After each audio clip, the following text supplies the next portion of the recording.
Maaf, Ibu Halipah Nasyah Syafir dari mana? Dari Badan Bahasa, Ibu, maaf. Oh ya.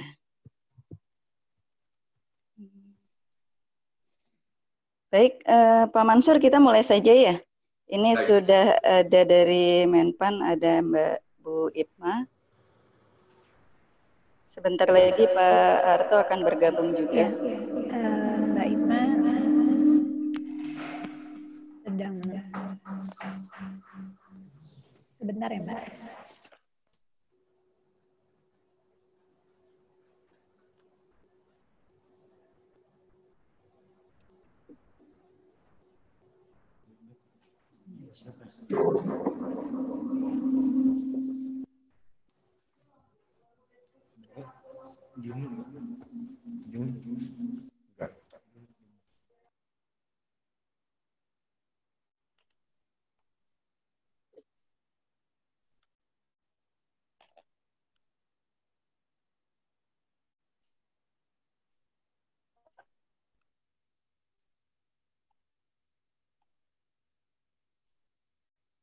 Bergabung.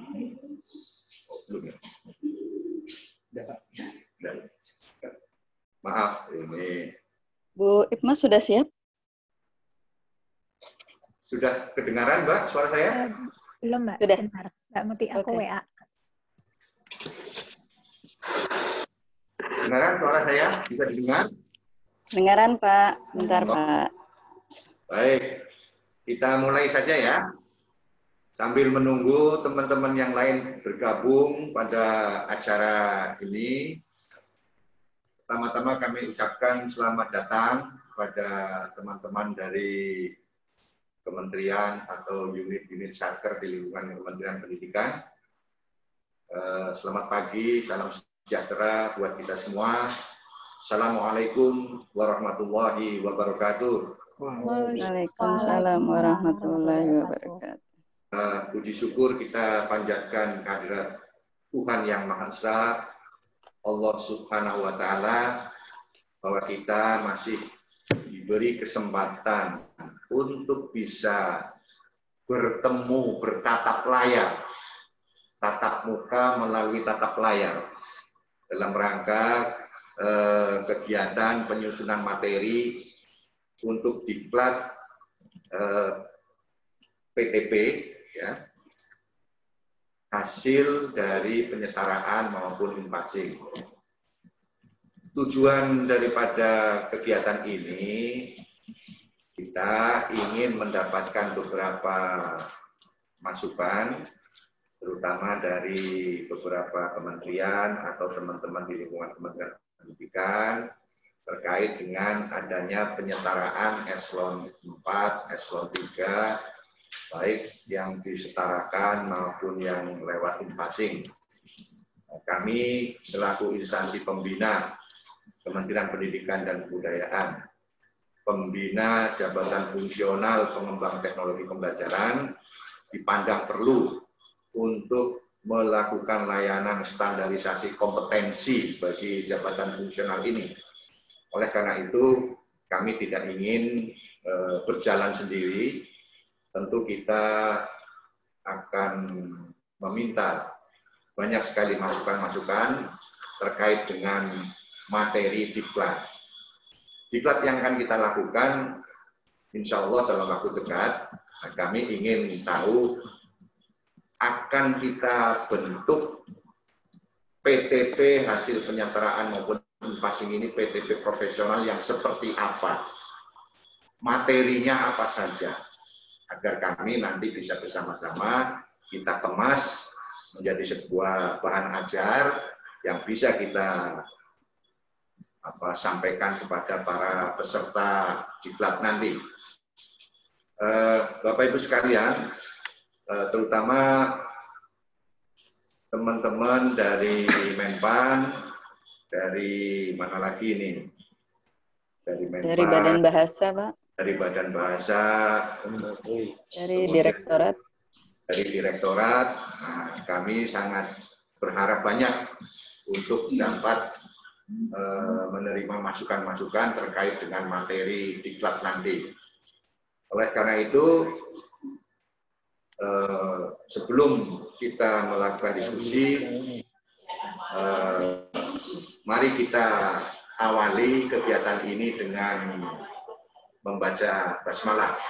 Bismillahirrahmanirrahim, agar kegiatan penyusunan materi diklat untuk PTP hasil penyetaraan dan e-passing bisa berjalan dengan baik, lancar, dan bermanfaat bagi kita semua. Saya kira itu pengantar dari saya.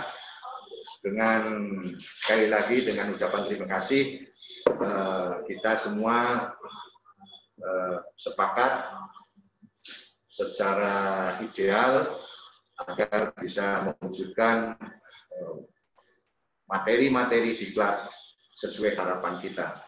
Demikian pengantar singkat dari kami. Terima kasih. Assalamualaikum warahmatullahi wabarakatuh.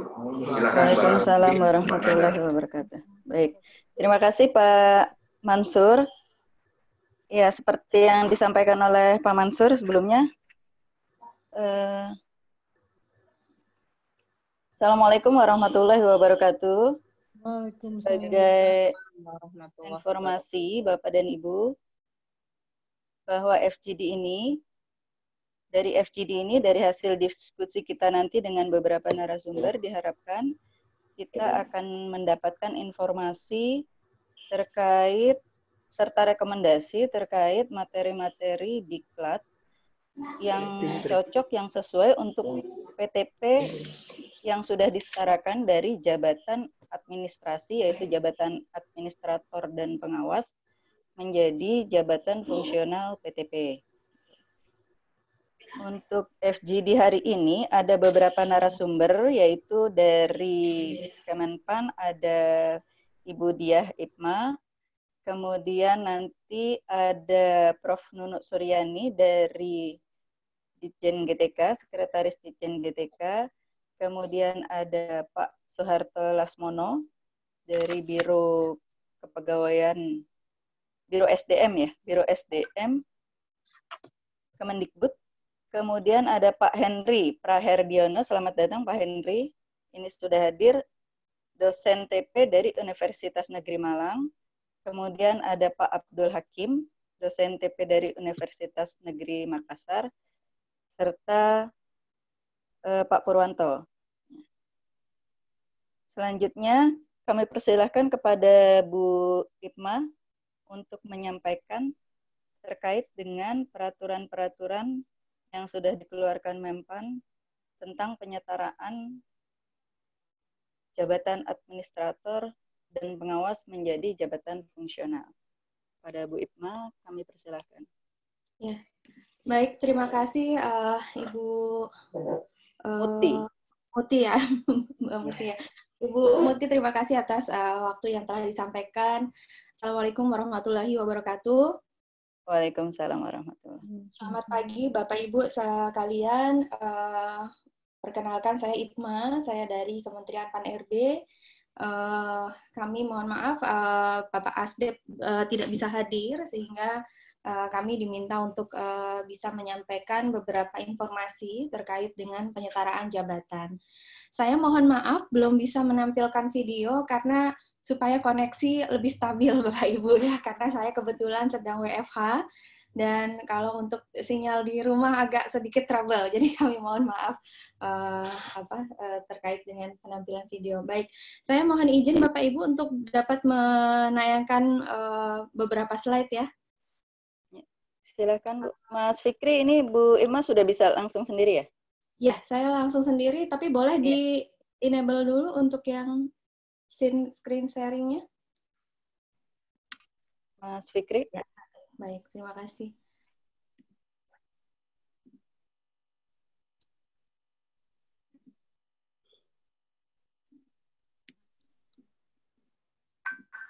Silakan Bu, sudah bisa Bu.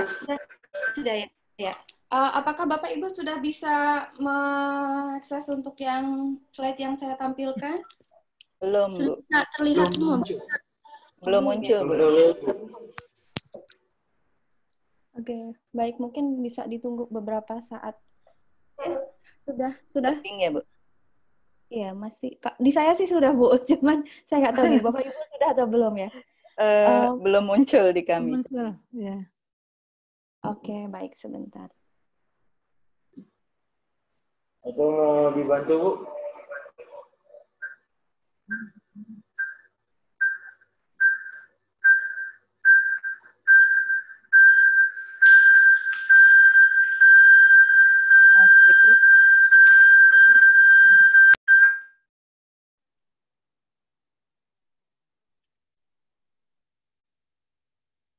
Sinyal saya terputus barusan. Maaf. Iya, Mas Iqbal mungkin boleh di-share bahan paparan saya di chat room, jadi nanti Bapak Ibu mungkin bisa sambil dibuka. Saya kebetulan sama teman saya, Bu, ada Mas Iqbal di sini. Dari analis kebijakan juga, ya. Nah, kalau sekarang Bapak Ibu sudah bisa melihat di layar? Sudah ya, semua baik. Ya, baik. Nanti Mas Iqbal boleh di-share untuk di chat room untuk yang materinya. Baik, Bapak Ibu, mohon izin saya untuk memulai. Yang pertama bahwa memang terkait dengan penyetaraan jabatan administrasi ke dalam jabatan fungsional ini adalah suatu bentuk kebijakan yang dilaksanakan sebagai follow up dari arahan Presiden mengenai penyederhanaan birokrasi. Terkadang ditanyakan juga mungkin kenapa ada penyetaraan jabatan, apa bedanya dengan yang lain, dan sebagainya gitu ya. Karena di dalam pengangkatan jabatan fungsional sebetulnya kita melihat ada beberapa macam pengangkatan. Ada pengangkatan pertama, pengangkatan perpindahan, ada in passing, dan juga ada promosi.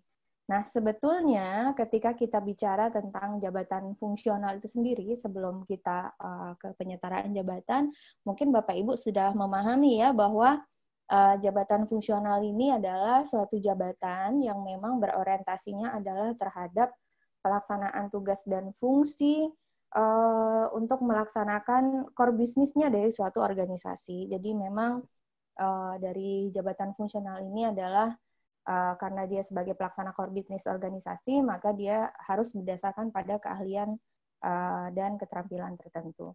Nah, jabatan fungsional ini sendiri, kedudukannya sekarang sudah lebih ditetapkan bahwa dia harus ada di mana gitu. Misalnya dia harus berkedudukannya ada di eselon 4K, di eselon 3K, atau di eselon 1 dan 2. Karena di PP 17 juga dia bisa berkedudukan sampai dengan JPT Madya. Sudah kita revisi Bapak Ibu, jadi nanti kedudukan JF itu bisa sampai dengan di eselon 1. Nah, karena jabatan fungsional ini merupakan suatu jabatan karir bagi pegawai negeri sipil, tentunya tadi selain jabatan administrasi dan JPT ya, kalau untuk JF ini kan memang karirnya itu sudah jelas. Artinya Bapak Ibu ketika menduduki JF, duduk di situ sudah punya gambaran.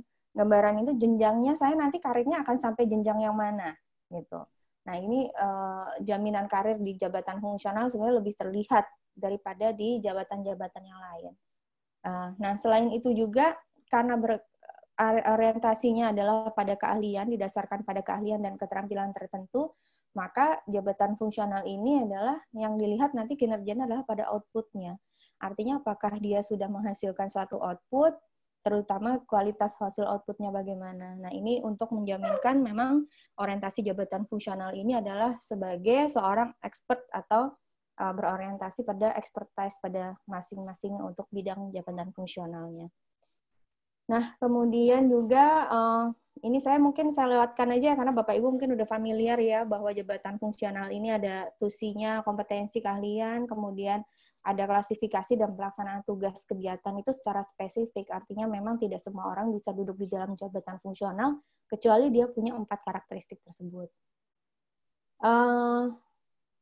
Ya, kalau ini adalah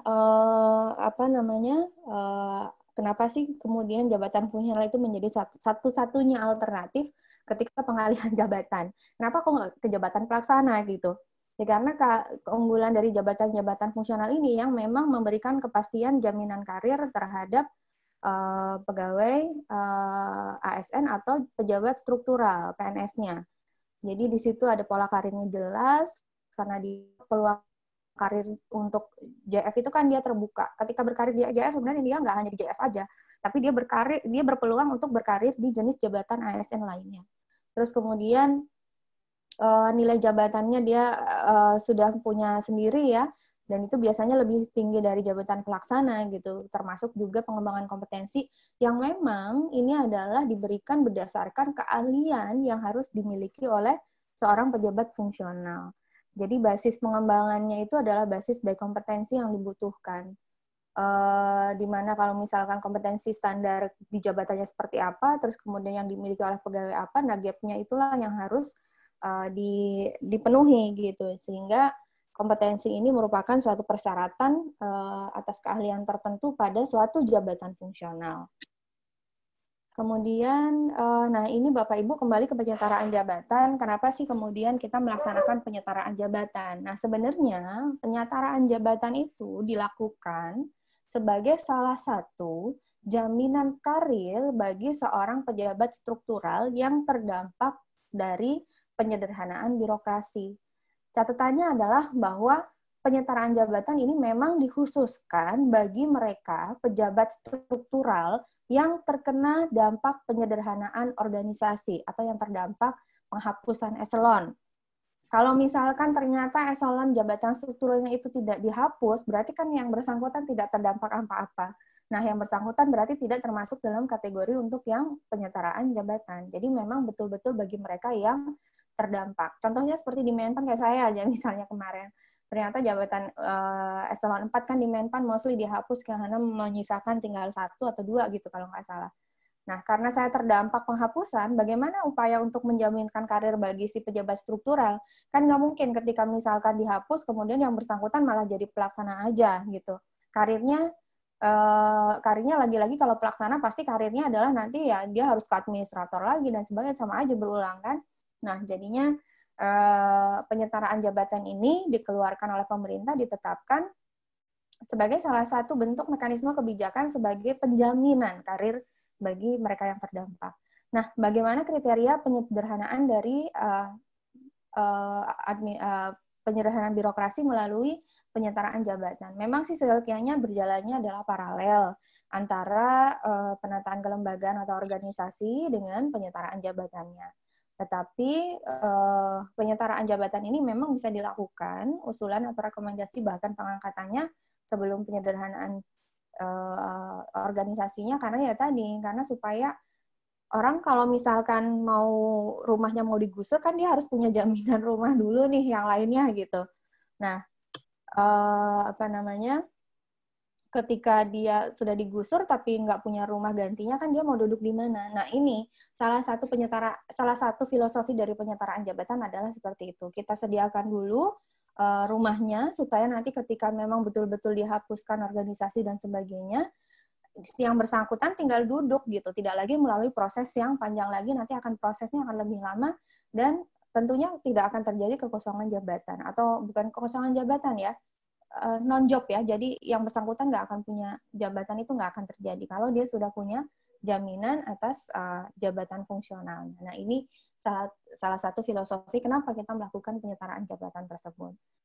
Nah di sini Bapak Ibu, penyetaraan jabatan itu dilakukan bukan dasar atas peminatan sebetulnya, beda dengan in-passing, beda dengan perpindahan. Memang semuanya based by kebutuhan organisasi, tapi terkait dengan penyetaraan jabatan pada relativitas atau kesesuaian lah, linearitas antara tusi unit kerjanya dengan tusi jabatan fungsionalnya. Jadi nggak mungkin seorang misalnya kepala bagian kepegawaian gitu, kemudian dia tiba-tiba penyetaraan jabatannya kok ke perancang peraturan perundang-undangan, itu kan nggak juga, nggak linear gitu. Nah, karena apa? Karena ketika yang bersangkutan terdampak organisasi, penyederhanaan organisasi, jabatan strukturalnya dihapus, tapi kan tugas fungsi struktural itu masih tetap harus bisa dijalankan. Arahnya dari efisiensi birokrasi itu seperti itu. Jadi strukturnya nggak banyak, tapi fungsinya yang tetap harus bisa berjalan secara efektif. Nah, tusi dari struktural inilah yang kemudian nantinya harus bisa dijalankan oleh fungsional. Makanya kenapa antara tusi unit kerja dengan tusi fungsionalnya ini harus linear. Gitu. Terus kemudian jabatan apa sih yang kemudian tidak bisa untuk dialihkan. Nah, jabatan yang tidak bisa dialihkan itu ada beberapa kriteria.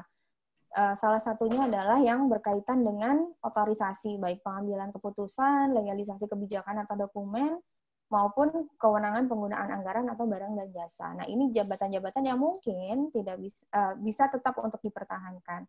Walaupun memang saat ini beberapa instansi pemerintah sedang mengusulkan juga untuk JF-JF yang bisa memang melaksanakan fungsi-fungsi otorisasi tersebut gitu. Kemudian terkait dengan pelaksanaan tugas yang disetarakan dari jabatan strukturalnya itu memang yang selama ini sebetulnya itu bisa dikerjakan oleh fungsionalnya. Contoh misalnya di tempat saya. Di tempat saya adalah sebelumnya Kasubit jabatan fungsional bidang PMK gitu. Sebelumnya adalah perumusan tentang kebijakan-kebijakan, penetapan Permenpan dan sebagainya. Nah, selama ini sebetulnya apa yang saya kerjakan selain fungsi koordinasi program dan kegiatan, saya melaksanakan juga sebenarnya keseharian saya adalah tugas-tugasnya dari seorang analis kebijakan. Makanya kenapa penyetaraan jabatan itu dilakukan, saya pindahnya sekarang adalah sebagai analis kebijakan. Gitu. Terus kemudian dalam penyetaraan jabatan ini yang akan terjadi nanti adalah penguatan pada fungsi-fungsi ruang lingkup dari suatu jabatan fungsional. Gitu. Jadi nanti setelah penyetaraan pun tidak selesai begitu saja. Instansi pembina khususnya itu harus langsung melakukan pemetaan jabatan, penguatan lagi terhadap jabatan fungsional yang saat ini sedang dibinanya. Sedang dilaksanakan atau diimplementasikan. Apakah memang sudah sesuai untuk bisa mengakomodir fungsi-fungsi yang memang sedang diperkuat tersebut atau belum gitu. Nah, ini nanti follow up-nya harus segera, apalagi kalau yang JF-JF-nya itu udah JF-JF lama ya, sebelum PP 11, sebelum PP 17 dan sebelum penyetaraan, ini harus segera untuk dilakukan penyesuaian atau revisi.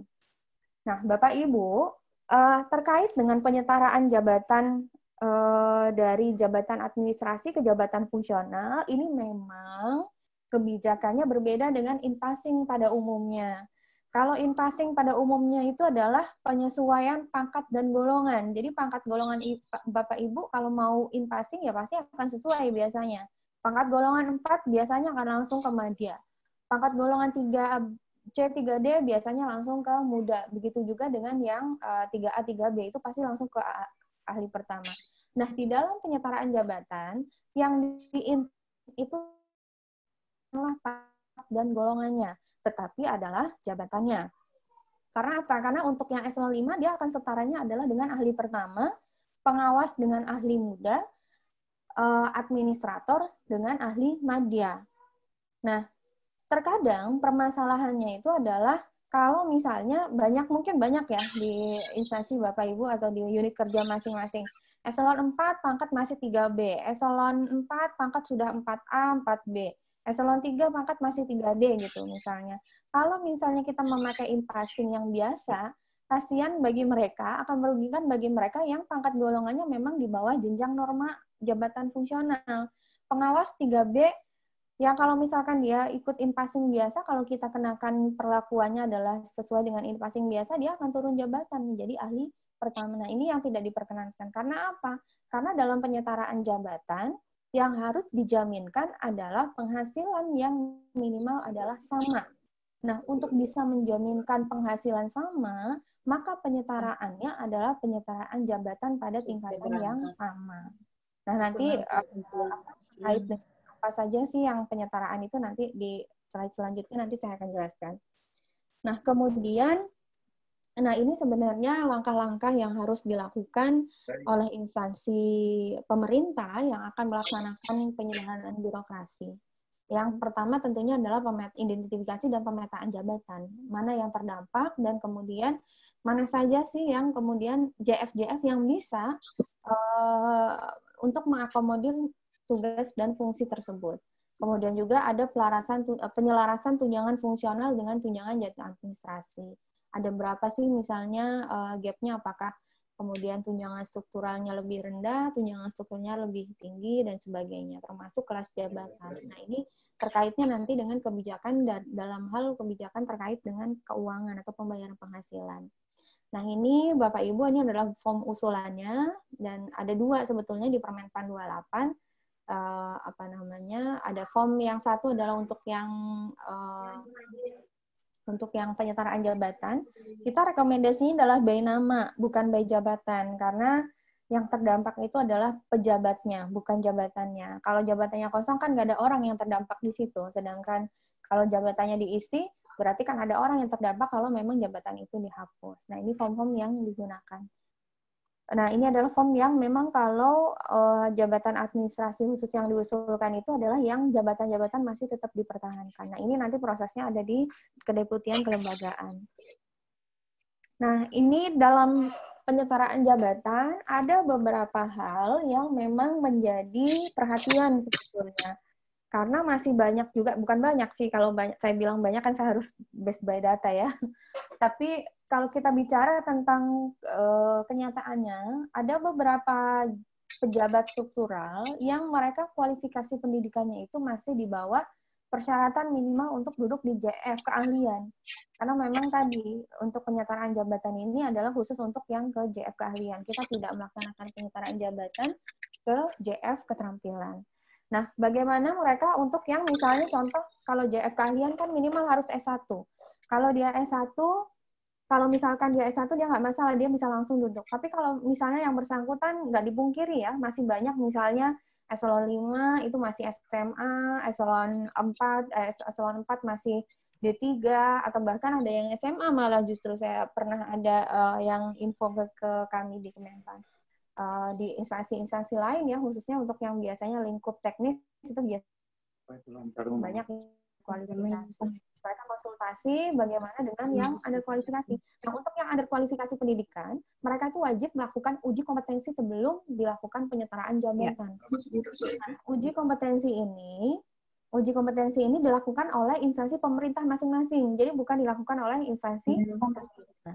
Nah, nanti setelah yang bersangkutan uji kompetensi lulus, penyetaraan jabatan, nah, dalam kurun waktu tertentu, maka yang bersangkutan harus segera untuk menyesuaikan, bukan menyesuaikan, harus punya yang namanya ijazah minimal adalah S1. Nah, ini tapi nanti harus diperhatikan bahwa untuk jenis-jenis jabatan fungsional, ada yang harus mensyaratkan adalah S2. Karena kalau misalkan yang S2, maka kualifikasi yang pendidikannya itu harus bisa terpenuhi walaupun dia punya S1. Nah, ini yang harus menjadi perhatian. Selain itu juga bahwa jangka waktu ketika misalnya yang bersangkutan setelah ditetapkan, misalnya setelah 3 tahun untuk yang S1, 4 tahun, ternyata tidak memenuhi kualifikasi pendidikan. Ketika yang bersangkutan tidak memenuhi kualifikasi pendidikan, bisa saja kemudian yang bersangkutan itu malah akan terkena yang di pasal tentang pemberhentian karena tidak memenuhi kualifikasi persyaratan, tidak memenuhi persyaratan jabatan. Salah satunya adalah kualifikasi pendidikan dan standar kompetensi. Nah, tapi apakah mereka kemudian masih bisa untuk naik pangkat? Masih bisa diberikan kenaikan pangkat 1 tingkat lebih tinggi dalam jenjang jabatannya, tapi tidak bisa diberikan kenaikan jenjang jabatan. Itu pun kalau masih ada hak dan bukan pangkat puncak. Nah, ini mungkin Bapak Ibu yang harus menjadi perhatian. Bagaimana supaya misalnya mereka bisa naik jenjang gitu. Nah, kalau misalkan untuk naik jenjang harus dipenuhi dulu persyaratannya. Mau nggak mau memang harus memenuhi dulu S1 atau S2-nya, atau bagi jenjang jabatan tertentu yang mensyaratkan S3 untuk naik ke utama dari madya, nah itu juga yang harus diperhatikan. Selanjutnya bahwa memang terkait dengan bagaimana dengan fungsi atau fungsi koordinasi atau fungsi struktural yang sebelumnya dilakukan gitu. Kalau udah pindah ke JF, dia pasti akan melakukannya, tugas-tugasnya adalah sesuai dengan jabatan fungsional.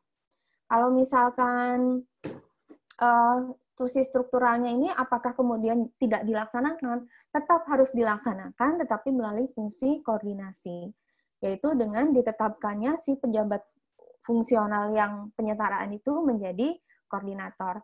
memang sifatnya adalah otomatis dari kalau yang masa transisi ini sampai dengan 31 Desember, mereka yang struktural pindah ke fungsional, mereka akan otomatis menjadi koordinator atau subkoordinator. Nah, ini kewenangannya apa? Kewenangannya ini hanya sebatas pada pelaksanaan fungsi koordinasi atau fungsi manajerialnya. Tapi yang bersangkutan tidak berwenang dalam hal, contohnya misalnya dalam hal anggaran, kemudian penilaian kinerja juga tidak, karena hal-hal yang terkait dengan struktural itu akan dilakukan oleh atasan lagi yang di atasnya. Berarti dalam hal ini kalau yang dihapus adalah eselon 4 dan eselon 3, maka tugas-tugas struktural terkait penilaian kinerja, penetapan anggaran, penggunaan dan sebagainya itu akan dilaksanakan oleh eselon 2-nya. Tapi untuk fungsi-fungsi koordinasi manajerial lainnya yang tidak terkait dengan kewenangan tadi, itu bisa dilakukan oleh si fungsional tersebut. Jadi contohnya, simpelnya deh Bapak Ibu, simpelnya ini si koordinator atau subkoordinator ini adalah tim leader unit kerja tersebut. Nah, apakah ini sifatnya permanen? Jawabannya adalah tidak. Karena dalam masa transisi ini kan sampai dengan 31 Desember ya. Artinya nanti ketika misalkan sudah selesai masa transisi penyertaan organisasi, bisa saja kemudian dilakukan pergantian koordinator atau pergantian koordinasi. Tetapi sifatnya itu juga tidak istilahnya apa ya? Istilahnya kalau misalkan memang ada satu unit kerja yang belum perlu adanya koordinator atau subkoordinator karena ternyata memang fungsi koordinasinya bisa langsung oleh eselon 2-nya, bisa saja dalam satu unit kerja itu tidak ada yang namanya koordinator atau subkoordinator. Jadi ini based by kebutuhan. Begitu juga seorang koordinator, apakah dia harus jenjang yang lebih tingginya? Enggak. Siapapun bisa menjadi koordinator, siapapun bisa menjadi subkoordinator, timnya pun bisa terdiri dari beberapa jenjang, berbagai jenjang, atau berbagai jenis jabatan fungsional yang memang mendukung untuk pelaksanaan suatu kegiatan atau suatu program. Nah, ini tergantung dari kebutuhan. Terus kemudian bagaimana dengan yang menjadi koordinator atau subkoordinator? Itu apakah diberikan angka kredit? Ya, yang menjadi koordinator dan subkoordinator tentunya kita berikan penghargaan adalah diberikan angka kredit sebesar 25% dari akumulasi kenaikan pangkat. Nah, ini baru bisa diberikan ketika yang bersangkutan untuk mengusulkan kenaikan pangkatnya. Nah, siapa yang melakukan penilaian? Penilaian atas kinerja koordinator dan subkoordinator tentunya atasan langsung pejabat strukturalnya. Tapi ketika merubah ke dalam suatu bentuk angka kredit, ini validasinya atau istilahnya konversinya ini akan dilakukan oleh tim penilai. Apakah memang secara kinerja bisa diberikan 25% atau bagaimana? Nah, karena kan tetap harus juga kita memperhatikan kinerjanya. Jadi bukan berarti terus kemudian saya jadi koordinator atau subkoordinator gitu, terus udah otomatis nih saya dapat 25, tapi nggak dinilai kinerjanya. Enggak juga. Tetap harus yang ada namanya berdasarkan penilaian kinerja itu. Nanti penilaian kinerja inilah yang akan menentukan besaran nanti angka kredit yang akan diterima. Terus kemudian, nah ini Bapak Ibu terkait dengan penghasilan pasti ini ya banyak sekali pertanyaan ataupun juga kekhawatiran kalau misalnya ternyata penghasilannya menurun dan sebagainya. Sebetulnya dari Presiden waktu itu sudah memberikan arahan bahwa kita tidak boleh merugikan secara penghasilan turun. Yang penting adalah minimal sama atau penghasilan yang diterima minimal sama. Nah, mekanismenya seperti apa? Makanya tadi mekanismenya adalah melalui penyetaraan jabatan, di mana penghitungan kebutuhan dari keuangan negara itu juga menjadi bahan pertimbangan. Banyak sekali besaran tunjangan dan kelas jabatan fungsional ini tidak linear dengan jabatan strukturalnya. Ada yang lebih rendah, ada yang lebih tinggi. Oleh karena itu, kebijakan yang sekarang diberikan, kalau kelas jabatan melalui peraturan menteri kan sehingga lebih mudah, sehingga ditetapkan bahwa kelas jabatannya saat ini itu adalah sama. Karena supaya bisa tetap dibayarkan sebesar yang strukturalnya terima, gitu. Karena kalau misalkan langsung menyesuaikan dengan fungsional, Bapak Ibu bisa bayangkan, ada yang gap-nya itu terlalu tinggi, ada yang gap-nya itu sedikit, ada yang sama memang. Nah, untuk yang gap-gapnya tinggi, yang misalnya tukirnya malah jadi naik banget, gitu, itu Kementerian Keuangan sudah menghitung-hitung rasanya negara itu belum mampu kalau untuk membayar semua yang naik-naik gitu. Misalnya yang naik itu selisihnya 2 juta, 3 juta, kalau dikalikan sekian ratus ribu PNS yang penyetaraan jabatan, nah itu kan lumayan besar gitu. Jadi kebijakan yang diambil adalah sama di kelas jabatannya, nah, tunjangan strukturalnya juga sama besarnya. Jadi kalau di Menpan itu memang masih dibayarkan sebesar kelas jabatan strukturalnya, sebesar tunjangan jabatan strukturalnya. Namun saat ini sudah diajukan surat izin prakarsa kepada Presiden terkait dengan pengaturan penghasilan untuk yang penyetaraan jabatan, dan alhamdulillah sudah ada izin prinsipnya, sehingga teman-teman itu sudah, yang di tim penyusun itu sudah membahas terkait dengan pemberian penghasilan untuk yang penyetaraan jabatan. Nah, ini Bapak Ibu terkait dengan yang penilaian kinerja. Nah, penilaian kinerja tentu saja ketika seorang pejabat struktural dia sudah diangkat dan dilantik ke fungsionalnya, maka penilaian kinerja dan target kinerja itu juga langsung dia akan mengikuti sistemnya adalah sistem jabatan fungsional, yaitu harus terpenuhi angka kredit, baik untuk kenaikan pangkat maupun kenaikan jenjang jabatan. Nah, ini harus dilihat juga sistem yang dipakai apa gitu, sistem konvensional kah, konversi kah, atau yang integrasi. Karena kita sekarang ada 3 sistem penilaian kinerja jabatan fungsional yang dilaksanakan. Kalau untuk yang terbaru arahnya nanti ke depan adalah integrasi. Bedanya adalah kalau konvensional kan kita menghitung dari pendidikan ya, unsur pendidikan, kemudian akumulasi angka kredit di jenjang pertama, jenjang muda, sampai dengan nanti jenjang terakhirnya. Sedangkan kalau untuk konversi ini adalah akumulasi angka kreditnya itu dihitung berdasarkan nilai SKP yang ada range baik, cukup, sangat baik, itu kemudian dikonversikan. Dan kalau untuk yang integrasi itu adalah integrasi itu sebenarnya integrasi antara SKP dengan angka kredit. Artinya Bapak Ibu nanti di dalam SKP-nya itu nggak hanya mencantumkan tusi besaran, tapi di dalam SKP nanti harus menuliskan butir-butir kegiatan yang akan dilaksanakan di tahun itu, di tahun yang berjalan, terus kemudian targetnya apa, itu harus dituliskan. Nah, antara integrasi dengan konversi ini, akumulasi angka kreditnya itu hanya dihitung pada satu jenjang jabatan. Jadi kalau Bapak Ibu udah pindah jenjang, udah naik jenjang, itu akan mulai lagi dari nol. Tapi semuanya sama-sama mengumpulkan, misalnya di muda dia di pertama dia akan mengumpulkan 50 kalau untuk tiap kenaikan pangkat. Di muda dia akan mengumpulkan 100, di madya dia akan mengumpulkan 150. 150, sedangkan di utama dia harus tetap mengumpulkan 200 untuk kenaikan pangkat di masing-masingnya. Kurang lebih seperti itu. Nah, nanti pemberian angka kredit modal itu didasarkan pada waktu kepangkatan di jabatan tersebut. Terus kemudian, nah ini biasanya akan ditanyakan adalah keistimewaan lain. Formasi itu apa? Penyetaraan itu apa? Yang pertama adalah bahwa memang karena kebijakan penyetaraan ini adalah untuk mengalihkan yang sudah ada ke jabatan fungsional, maka penghitungan formasi itu dilakukannya adalah setelah yang bersangkutan semuanya duduk di jabatan fungsional, yang artinya adalah formasi JF untuk yang penyetaraan ini adalah sama dengan formasi jabatan strukturalnya. Jadi nanti dihitungnya justru adalah ketika yang bersangkutan sudah duduk. Karena apa? Karena tusi-tusinya strukturalnya yang bisa dilaksanakan oleh JF ini kan tentunya akan beralih menjadi perhitungan angka kredit atau perhitungan beban kerja sebagai JF. Nah, ini nanti yang harus dilakukan adalah penghitungan formasinya setelah yang bersangkutan semuanya duduk di dalam jabatan fungsionalnya. Nah, ini apa? Ini juga untuk melakukan penghitungan kembali beban kerja sebagai dasar nanti dia untuk penataan SDM yang bersangkutan dan juga bagaimana pengembangan karir JF-nya. Kalau misalnya yang muda sekarang pangkat puncaknya, berarti kan dia butuh untuk yang madya kan? Nah, ini harus dihitung ulang. Karena kita harus juga mampu menjaminkan karir yang berkesinambungan. Artinya ketika seorang eselon 4 pindah ke JF ahli muda, dia juga harus ada jaminan atau harus ada peluang bahwa dia bisa naik karirnya ke ahli madya.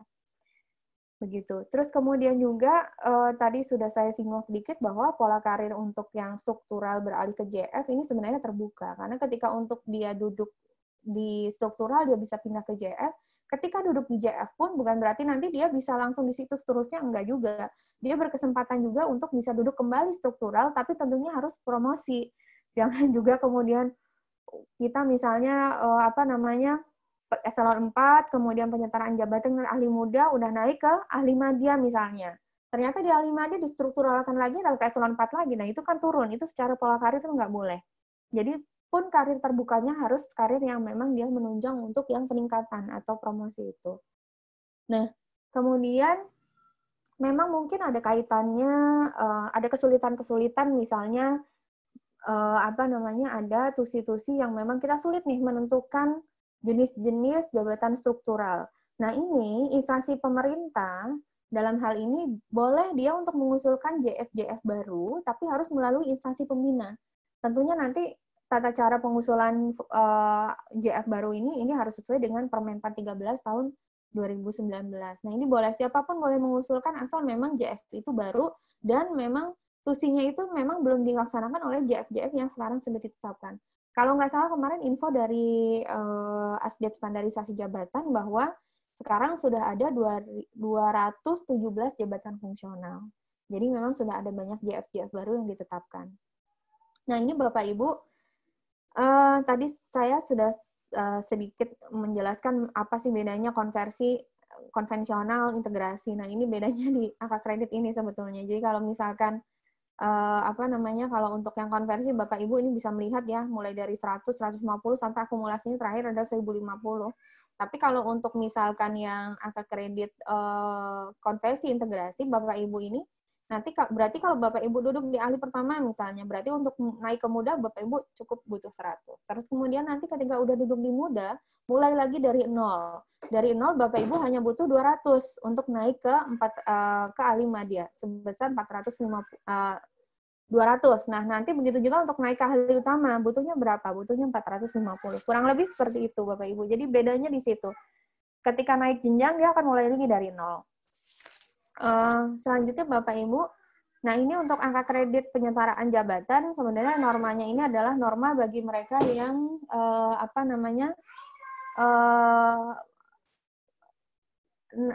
normatifnya lah, istilahnya buat mereka yang memang masih ada hak untuk kenaikan jenjang. Jadi misalnya dari yang pangkatnya masih 3A, pangkatnya masih 3B, pangkatnya masih 4A, tapi duduk di jenjang madyanya. Kurang lebih seperti itu. Nah, ini Bapak Ibu mungkin nanti secara detail Bapak Ibu bisa mempelajari ya. Sebetulnya rumusnya sebenarnya sama simpel.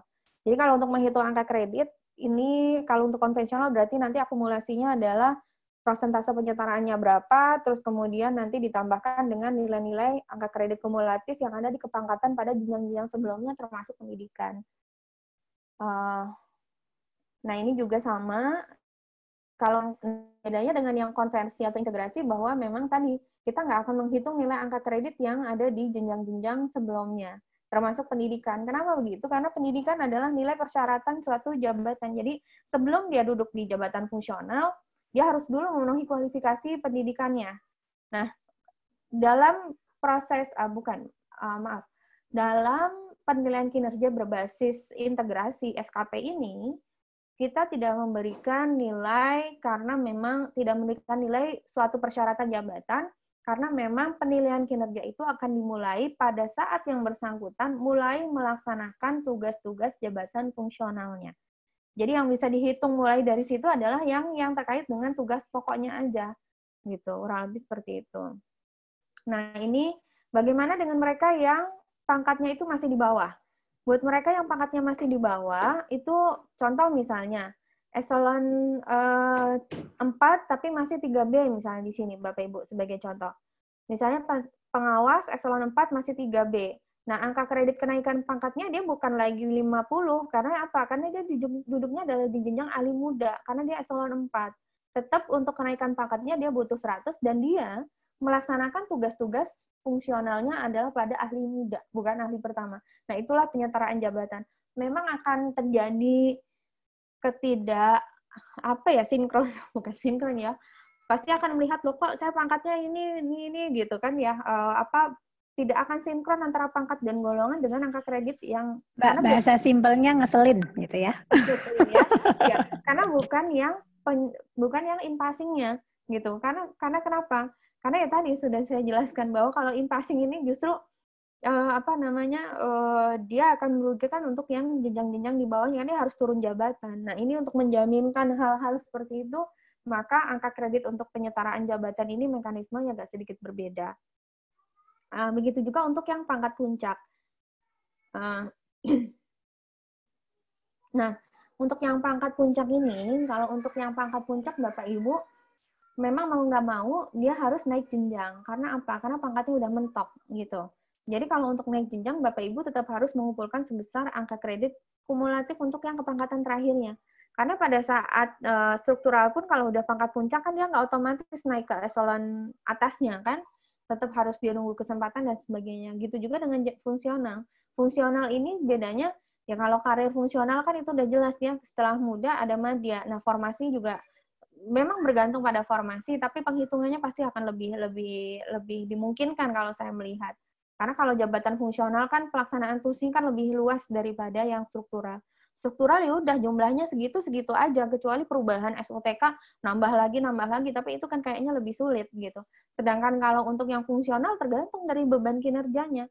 Beban kerja nambah, makin tinggi, berarti yang dibutuhkan juga orangnya di jenjang itu akan semakin lebih banyak. Peluang formasinya lebih besar. Nah, oleh karena itu, kenapa kalau untuk yang pangkat puncak kita tidak dilakukan kenaikan pangkat?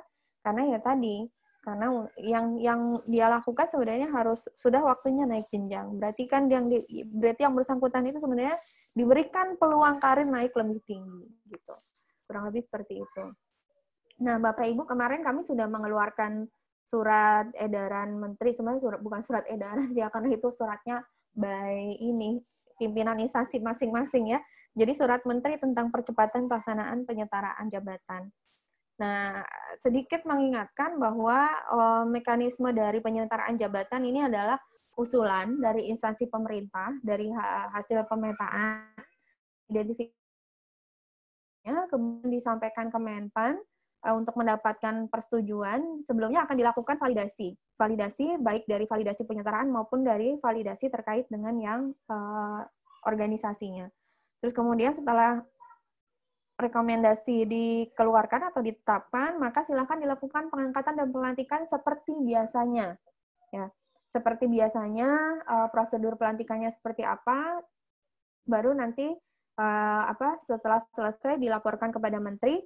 Nah, tembusannya ini disampaikan kepada BKN dan kepada instansi pembina. Karena apa? Karena nanti BKN terkait dengan proses administrasinya. Instansi pembina terkaitnya adalah dengan pembinaan JF-JF-nya. Jadi ketika duduk bukan berarti terus dia sudah selesai gitu, enggak. Karena setelah dia duduk maka kan proses selanjutnya adalah dia akan melaksanakan tugas-tugasnya sebagai fungsional. Nah, instansi pembina ini perlu tahu nih berapa jumlah jabatan fungsionalnya, kira-kira yang setelah penyetaraan apa nih yang harus dilakukan setelah penyetaraan ini gitu. Karena tadi diklat dan sebagainya itu boleh dilakukan nanti setelah yang bersangkutan duduk gitu. Tentunya kan akan berbeda perlakuannya antara dengan yang pengangkatan biasa umum dengan yang in passing penyetaraannya ini. Karena yaitu yang bersangkutan sudah langsung duduk, pasti kan minimal tuh harus ada analisis terhadap yang uji kompetensi analisis terhadap kompetensi yang memang melekat yang selama ini ke strukturalnya, kemudian dia sudah menjadi JF.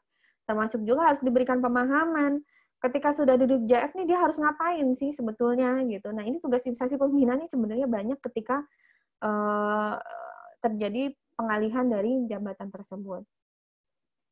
Terus kemudian, nah ini Bapak Ibu mungkin ini adalah informasi saja bahwa penyetaraan jabatan ke JF ini berdasarkan Permenpan 30 kan memang sampai dengan 30 Juni. Tapi ada arahan dari Wapres bahwa pengalihan ya Bapak Ibu bukan penyetaraan, pengalihan jabatan itu bisa dilakukan sampai dengan 30 Desember.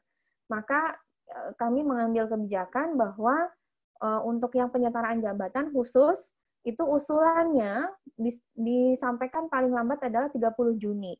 Jadi nanti rekomendasi keluar setelah Juni pun itu masih bisa dilaksanakan. Pengangkatannya pun sampai dengan 31 Desember masih bisa. Nah, bagaimana dengan yang usulannya itu masuknya setelah 30 Juni? Nah, setelah 30 Juni, pengalihan jabatan itu akan dilakukan melalui perpindahan sesuai JF masing-masing, dia mau duduk di situ, ataupun melalui dengan in passing sesuai dengan Permenpan 42. Ini malah in passing kan waktunya lebih lama ya, sampai dengan 6 April kalau nggak salah, 6 April 2021. Nah, kemudian bagaimana dengan mereka yang ada di Pemda? Pemda ini nanti khusus untuk Pemda dia akan berkoordinasinya adalah dengan Kemendagri. Gitu. Nah, ini Bapak Ibu, khusus untuk instansi pembina nih. Instansi pembina terkait dengan persiapan sebetulnya ya, persiapan ketika usulan penyetaraan sudah tertutup, maka instansi pembina ini harus bersiap-siap untuk pengalihan jabatan yang melalui perpindahan dan in passing. Ini harus segera siap-siap juga gitu. Karena memang mungkin saya berapa ya? Mungkin baru sekitar 50 atau 60% yang baru mengajukan untuk yang usulan penyetaraan. Nah, sisanya ini masih belum. Jadi sekarang instansi ini pada ngebut nih gitu. Untuk bisa dulu diusulkan gitu. Tapi kalau misalkan ternyata mereka terlambat, maka pengalihan ini kan dimungkinkan melalui perpindahan dan in passing. Nah, ini justru instansi pembina yang memang harus bersiap-siap. Terus ya tadi follow up selanjutnya adalah upaya pembinaan terhadap mereka yang sudah melalui penyetaraan, dan juga untuk yang pengusulan JF baru ataupun revisi terhadap JF-JF yang sama. Nah, ini kurang lebih seperti itu. Nanti Bapak Ibu mungkin bisa mempelajari sendiri tentang bagaimana sih tentang penyetaraan jabatan. Ini dapat diunduh nanti di menpan.go.id, itu ada di publikasi, dia ada di situ. Nanti mungkin Mas Iqbal bisa diberikan linknya ya, link untuk yang pengunduhan panduan ini. Sekali lagi, kami mengingatkan bahwa penyetaraan jabatan ini merupakan salah satu bentuk dukungan terhadap penyederhanaan birokrasi sesuai dengan arahan Presiden, supaya memang pelayanan itu berjalan lebih efisien, karena tugas dari birokrasi itu adalah making delivered ya. Jadi untuk menjamin agar manfaatnya itu bisa dirasakan oleh masyarakat, tidak lagi proses birokrasinya terlalu bertele-tele. Demikian Bapak Ibu, terima kasih atas perhatiannya. Assalamualaikum warahmatullahi wabarakatuh.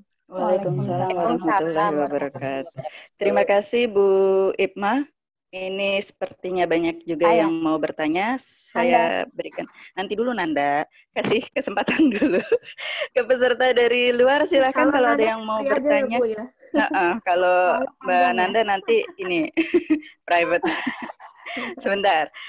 Ada dari instansi mana mungkin yang mau bertanya ke Bu Ipma? Bertanya, Bu. Bu Muti mungkin kalau boleh satu penanya nanti saya langsung respon aja ya.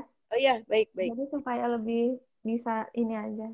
Iya, lebih jelas. Silahkan, ada yang mau bertanya? Saya bertanya boleh? Oh iya, silahkan Bu. Ibu Atikah ya. Warahmatullahi wabarakatuh. Iya, saya Atikah dari Badan Bahasa. Selamat pagi Bapak dan Ibu. Selamat pagi penyaji ya pada kesempatan hari ini. Saya ingin bertanya tentang beberapa hal karena memang baru bergabung juga dalam jabatan fungsional ini sesuai dengan ini ya penyetaraan ya. Saya dari eselon 4 di Badan Bahasa. Ada yang ingin saya tanyakan adalah tentang penguatan. Tadi kan sempat diungkapkan bahwa jabatan fungsional itu juga harus sesuai dengan fungsi yang ada di dalam jabatan struktural sebelumnya ya, atau menguatkan fungsi organisasi. Nah, dalam kesempatan saat ini kan ternyata ada satu kebutuhan di dalam organisasi sehingga menjadi meminta organisasi itu, misalnya saya menjadi koordinator. Tadi kan sudah bisa katanya dipertimbangkan 25%. Apakah itu secara otomatis masuk ke dalam SKP atau tidak masuk begitu? Karena kalau melihat ruang lingkup pekerjaannya justru jauh lebih besar dibandingkan yang kemarin, misalnya ketika menjabat eselon 4 itu koordinasi hanya berapa belas orang, tetapi sekarang dengan koordinator itu justru koordinasinya sekitar 55 orang gitu. Jadi jumlahnya jauh lebih besar dan mungkin akan menyita tugas dalam jabatan fungsional tersebut. Nah, saya ingin bertanya bagaimana pertimbangan penilaiannya untuk angka kredit.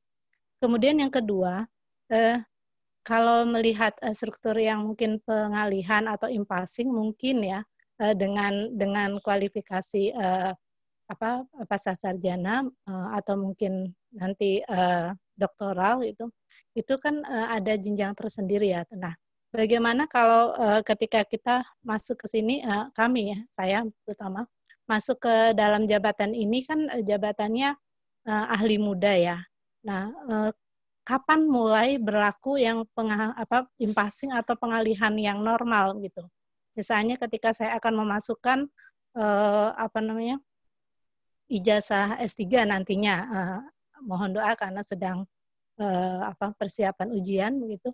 Kemudian penyesuaian juga misalnya dengan golongan ya, misalnya 4A. Nah, itu kapan akan diizinkan untuk penyesuaian seperti itu? Apakah menunggu yang misalnya sama seperti yang tertera misalnya tadi ada 4 tahun gitu, atau bisa dipercepat setelah misalnya terpenuhi apa-apa yang dibutuhkan untuk penyesuaian ke jenjang madya. Ini terkait jenjang karir juga. Itu 2 hal yang ingin saya tanyakan. Terima kasih atas jawaban yang diberikan. Silakan Bu Ipma, langsung dijawab. Ya, baik, terima kasih. Ini tapi nanti saya mohon ini ya, kalau misalkan saya ternyata agak kurang bisa merangkum tadi pertanyaan. Baik, yang pertama terkait dengan Bu Atikah ya, terkait dengan 25% itu. Jadi sebetulnya begini Bu, angka kredit 25% itu sesuai dengan Permenpan 13 tahun 2019 itu, bahwa memang ini adalah suatu bentuk penghargaan bagi mereka pejabat-pejabat fungsional yang mempunyai tugas tambahan. Jadi ditugas tambahkan lah, diberi tugas tambahan oleh pimpinannya sebagai untuk melaksanakan fungsi-fungsi koordinasi, atau istilahnya adalah pimpinan unit kerja tapi yang bukan struktural gitu. Contoh misalnya ada beberapa, saya nggak bisa bilang banyak, ada beberapa misalnya seorang penghulu misalnya dia menjadi kepala KUA. Terus kemudian ada seorang dokter dia menjadi kepala puskesmas, seorang apoteker menjadi kepala puskesmas dan sebagainya. Maka sama juga untuk berlaku di penyetaraan ini. Kalau seorang pejabat fungsional PTP misalnya, PTP dia menjadi koordinator atau subkoordinator dari unit kerjanya. Maka sebagai penghargaan atas kinerja yang bersangkutan pada tugas tambahannya, maka diberikan angka kreditnya adalah 25% dari akumulasi angka kredit pada jenjang jabatannya. Nah, ini akumulasi pangkat ya, satu kali kenaikan pangkat akumulasinya. Nah, ini diberikannya kapan? Diberikannya adalah ketika yang bersangkutan sudah melalui periode pelaksanaan tugas fungsi manajerial, koordinasi itu. Jadi contoh misalnya saya sebelumnya adalah eselon 4 gitu, terus kemudian saya duduk sebagai JF kemarin per 11 Februari, apa kemudian saya langsung dapat 25%-nya? Enggak. Karena apa? Karena 25% itu dihitungnya adalah ketika dia mulai duduk di JF-nya, baru diberikan tugas tambahan, nah itu barulah mulai dia melaksanakan tugas itu. Nanti ketika untuk kenaikan pangkat dia mau mengusulkan kenaikan pangkat, penilaian kinerja atas atas pelaksanaan tugas tambahan itu baru diusulkan juga untuk diberikan penilaian sebagai penilaian angka kredit yang 25% itu. Jadi misalnya saya kan udah 2,5 tahun lah duduk di strukturalnya. Saya nanti kenaikan pangkat insya Allah misalnya 2 tahun atau 1,5 tahun lagi lah baru bisa untuk mengusulkan pangkat. Nah, saya baru bisa nanti mengusulkan untuk angka kredit 25% ya nanti ketika saya mau naik pangkatnya itu, gitu. Bukan berarti kemudian yang kemarin saya langsung otomatis dapat 25 juga. Karena ya itu, kalau yang kemarin ya pastinya sudah langsung berkinerjanya adalah yang kemarin di jabatan struktural. Tapi sekarang dimulainya adalah ketika yang bersangkutan duduk di JF, mulai melaksanakan tugas-tugas strukturalnya, baru nanti penilaiannya adalah ketika periode sudah berjalan. Kurang lebih seperti itu. Nah, nanti konversinya itu adalah dari 20, jadi dari penilaian kinerja, misalnya SKP saya nih, SKP saya kan ada nih pelaksanaan tugas fungsional, pelaksanaan tugas tambahan fungsional sebagai koordinator. Nah, koordinator itu ngapain aja gitu. Nah, nanti atasan langsung struktural saya, misalnya eselon 2 saya, asdep saya, akan menilai kinerja saya yang di tugas tambahan itu. Sesuai dengan target enggak, kualitas hasil pekerjaannya seperti apa gitu. Nah, nanti dari hasil penilaian atasan langsungnya tadi akan disampaikan ke tim penilai angka kreditnya untuk dikonversikan menjadi nilai PAT atau nilai angka kredit. Nah, kurang lebih seperti itu. Makanya tetap juga harus dijamin bahwa sebagai koordinator atau subkoordinator dia harus juga menunjukkan kinerjanya. Selain tadi dia punya kewajiban-kewajiban terhadap pengumpulan angka kredit karena sudah duduk di jabatan fungsionalnya. Kurang lebih seperti itu. Bisa di ini ya, Mbak Tika ya? Ada yang mau ditanya? Bu Atika, jelas? Ya, bisa dipahami. Hanya mungkin berarti nanti ada semacam formulir faknya ya? Ya, betul. Pertanyaan kedua? Ya, maaf Mbak Irma. Saya mohon maaf nyela sedikit. Yang 25% itu berarti bukan per tahun ya? Enggak. Untuk kenaikan pangkat adalah untuk 1 kali kenaikan pangkat. Oke. Ya, 1 kali kenaikan pangkat ya. Iya. Jadi enggak 25% itu tiap tahun dapat, enggak gitu. Iya. Oke. Gitu ya Mbak Rika ya? Mohon maaf pertanyaan kedua. Mbak Irma. Dengan ya, saya pertanyaan lanjut kedua. Saya lanjut yang kedua ya. Sebentar, satu lagi. Saya ini karena saya dengan Dupak PTP ya. Jadi gini, kalau misalnya si koordinatornya itu ternyata cuman selesai di akhir tahun ini, katakanlah belum setahun juga berarti kan menjadi koordinator, kemudian dia digantikan, itu tetap diberikan keistimewaan untuk 25%. 25% itu ya. Betul. Jadi semuanya berjalannya rata, bukan rata sih. Memang sebenarnya adalah 25%, tapi ya nanti tergantung dari kualitasnya itu, Mbak. Gitu. Memang makanya gitu juga sih. Karena kita kemarin itu mempertimbangkan adalah kalau untuk yang di pelosok-pelosok itu banyak sekali pejabat-pejabat fungsional yang memang mereka merangkap jabatan-jabatan tapi bukan struktural gitu. Jadi pertimbangannya seperti itu. Ada yang dan itu memang kebijakan dari dulu pun juga kebijakannya adalah untuk 1 kali kenaikan pangkat gitu. Jadi nggak yang tiap tahun gitu. Itu ya Mbak ya. Saya boleh lanjut yang kedua pertanyaan? Iya Mbak, kasih. Baik. Ya, jadi ini terkait dengan Bu Atika tadi sudah sedang S3 ya Bu ya. Nah, mekanisme gini sebetulnya. Ketika Bapak Ibu misalnya sedang melaksanakan tugas belajar, tiba-tiba nih di tengah-tengah, Bapak Ibu kemudian diangkat dan dilantik melalui penyetaraan jabatan. Nah, nanti Bapak Ibu ketika lulus, Bapak Ibu nanti bisa untuk segera mengajukan ijazah barunya tadi untuk ke pengembangan sebagai bagian dari pengembangan profesi. Jadi ada tuh angka kredit pengembangan profesi itu di sistem integrasi Permenpan 13 kan ada, dia dapat angka kredit ada di situ. Nah, nanti Bu Atika bisa mengajukan untuk yang sebagai bagian dari pengembangan profesinya. Gitu. Tapi kalau Bapak Ibu yang sudah punya ijazah S1, S2 dan sebagainya, sebelumnya kemarin-kemarin sudah dilakukan penyetaraan ijazah dan sebagainya, ya memang kebijakannya adalah tidak bisa lagi untuk yang pengakuan lagi gitu, double pengakuan nanti istilahnya gitu. Jadi kurang lebih seperti itu ya Bu ya, Bu Atika. Jadi nanti Bu Atika lulus S3 udah duduk di JF-nya, nanti mengajukan untuk yang ijazah barunya lagi adalah untuk yang sebagai pengembangan profesi. Nanti bisa dilihat, saya lupa berapa persen, kayaknya 25% juga kalau untuk yang di sistem integrasi kita.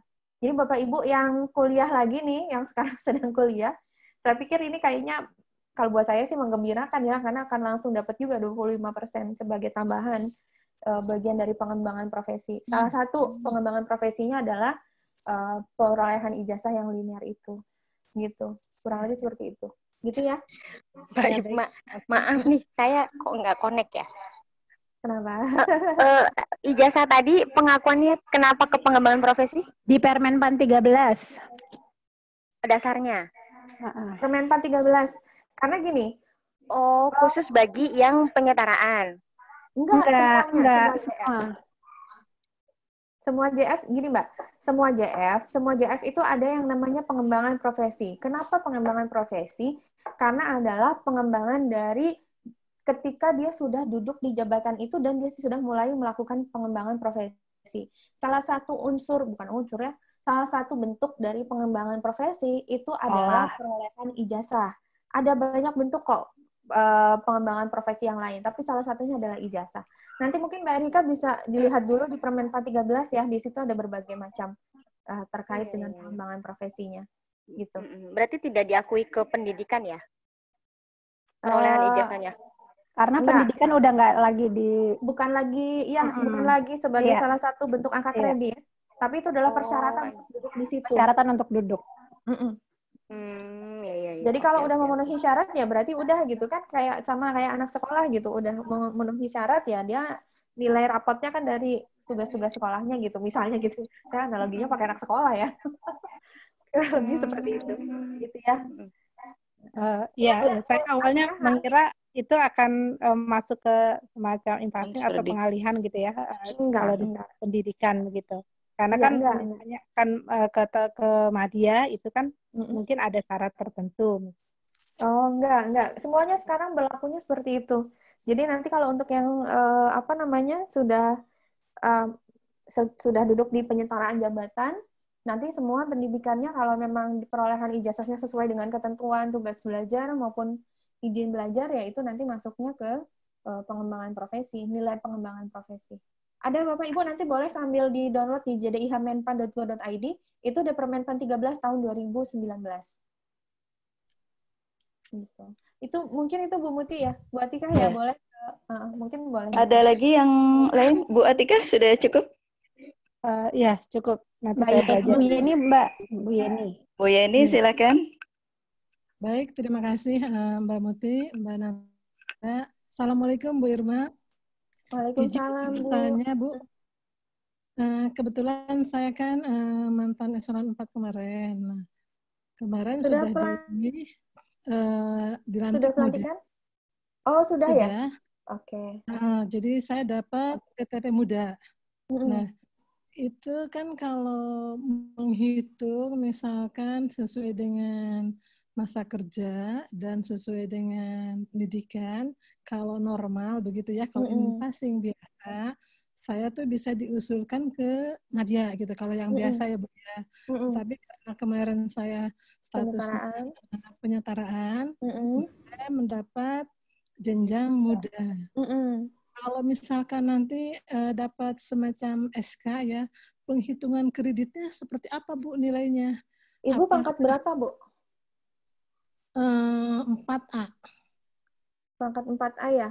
Berarti Ibu sudah di pangkat puncak kan ya? Di eselon 4-nya? Dan di mudanya, di ahli mudanya juga sudah pangkat puncak gitu ya? Iya. Gitu ya.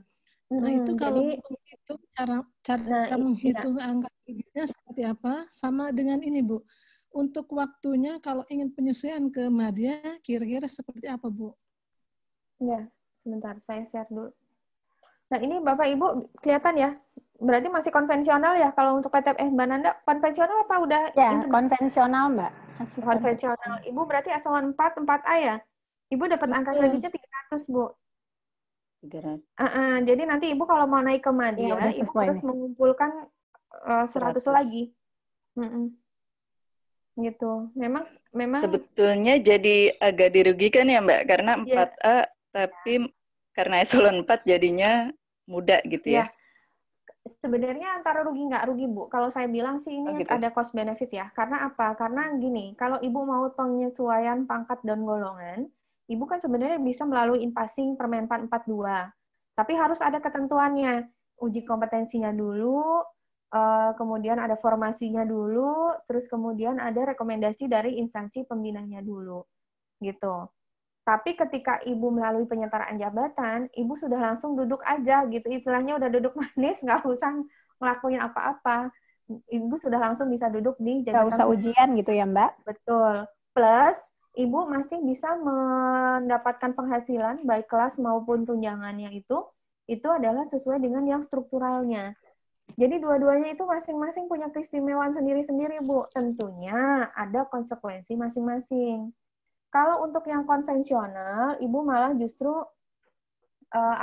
konvensional. Kalau penyetaraan tadi sudah ada kesempatan duduk manis, tinggal duduk dan sebagainya, udah nggak perlu musingin apa-apa, Biro Kepegawaian juga udah nggak usah ngitung formasi lagi, mengajukan formasi, karena udah bisa langsung duduk di situ. Nah, konsekuensinya tetap, Ibu kalau mau naik ke Madya, Ibu harus ngumpulin dulu angka kreditnya 100. Gitu.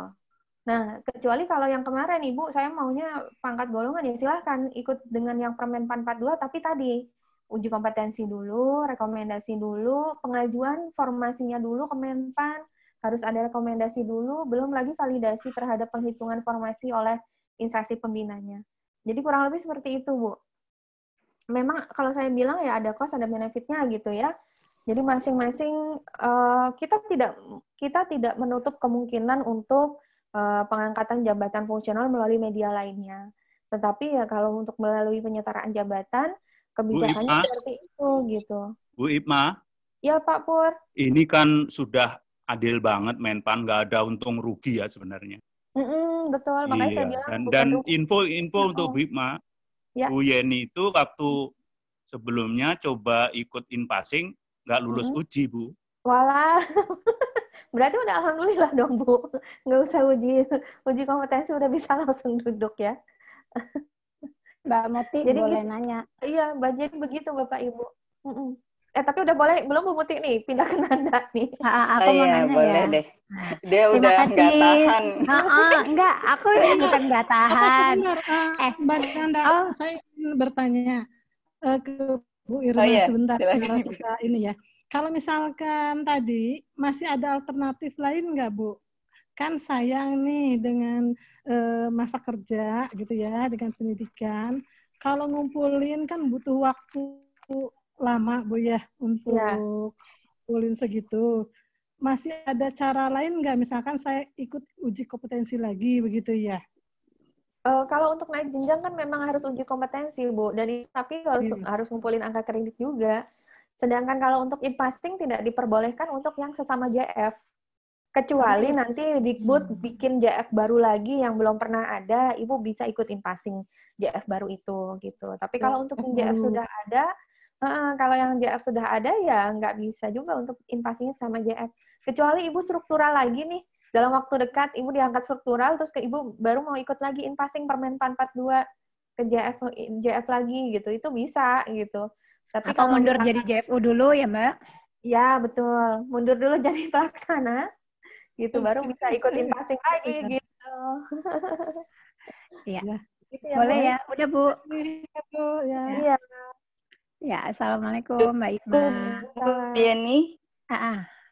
Cukup Mbak katanya. Silakan Anda. Ya, cukup ya, makasih. Tadi Mbak Ipma, aku menepati ini kok, mengikuti status WA Mbak Ipma, nggak nanya tentang proses, nggak nanya tentang angka kredit, aku udah baca. Yang saya mau tanya, tadi di slide Mbak Ipma kan ada yang mana nih? Bahwa sebagai instansi pembina, kemudian kita yang jadi PR itu adalah yang dari dulu saya tanya ke Mbak ya, sebetulnya PR berat kita adalah membina, melakukan pembinaan terhadap orang-orang yang disetarakan ini. Nah, terkait hal itu kami sadari, maka ada acara ini Mbak. Acara ini sebetulnya adalah untuk menyiapkan peran kami sebagai instansi pembina bertanggung jawab melakukan pembinaan terhadap orang-orang yang tadi disetarakan. Ini adalah acaranya Mbak Muti, kita mau menyusun AKD. Nah, sebagaimana kita ketahui itu apa? Analisis kebutuhan diklat. TNA Mbak, TNA kalau di TNA ya. Ya. Bukan TNI ya. Nah, terkait itu Mbak, secara umum kan kita ketahui bahwa ada problem bahwa di mana ketika disetarakan ini orang tidak siap gitu ya. Betul. Nah, secara psikologi ini menurut kita kan itu juga harus disiapkan bahwa ada perbedaan budaya kerja, cara kerja gitu kan. Mungkin dulunya apa-apa sekretaris gitu kan, ngumpulin surat tugas dan sebagainya. Sekarang harus ngumpulin dupak disertai bukti fisik di mana ada surat tugas. Itu hal paling simpelnya gitu. Ya, betul. Nah, menurut Mbak Ipma, bagaimana sebaiknya kita kira-kira kemungkinan apa saja nih menyambut mereka hadir. Kita sebagai instansi pembina tuh harus menyiapkan program pembinaan apa saja. Misalnya ada diklat khususkah tentang itu, baru nanti diklat substansi lagi. Apakah substansinya prosentasenya jadi sedikit karena sudah ada RPL ya, dianggap mereka sudah berpengalaman, maka substansi tidak perlu dalam. Yang dalam adalah change behavior misalnya gitu.